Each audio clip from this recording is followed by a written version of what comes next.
সেদ্ধ করা ডিম এখন আমি দুভাগ করে কেটে নেব। কেটে রাখা হাঁসের ডিমের উপরে নুন আর একটু হলুদ ছিটিয়ে নিলাম। এখন কড়াইতে আমি সর্ষের তেল দিয়ে নেব। এখন একটা একটা করে ডিম এরকম ভুট করে দিয়ে দেবো। হাফ সেদ্ধ করা 4 টুকরো আলু আমি ভেজে নেব। এখন উল্টে নেব, ভালো করে উল্টে নেব।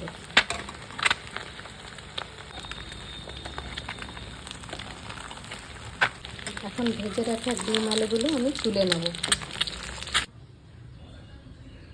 আমি এখন ওই তেলে গোটা মশলা দিয়ে দিলাম।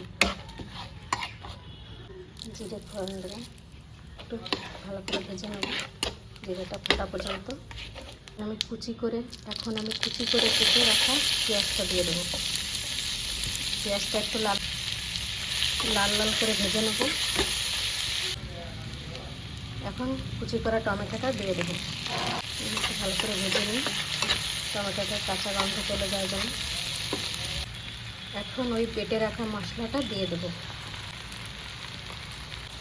এখন স্বাদ অনুসারে নুন, হলুদ ভালো করে কষিয়ে নেব।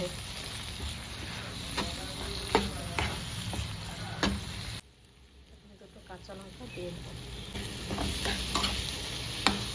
কষানো প্রায় শেষ, মশলা হয়ে গেছে, তেল ছেড়ে দিয়েছে। এখন আমি গরম জল দিয়ে দেবো। ভালো করে ফুটে গেছে। এখন আমি ভেজে রাখা ডিমগুলো দিয়ে দেবো। এখন আমি আস্তে আস্তে ডিমগুলো নাড়িয়ে মশলার সঙ্গে মিশিয়ে দেবো, ঝোলের সঙ্গে মিশিয়ে দেবো। এখন ফুটবে করে আমি গরম মশলা দিয়ে নামিয়ে নেব। ঘরের তৈরি করা গরম মশলা আমি দিয়ে দেবো।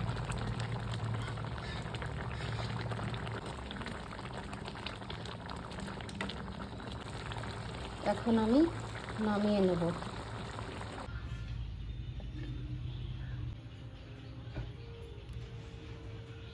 হয়ে গেছে হাঁসের ডিমের ডালনা।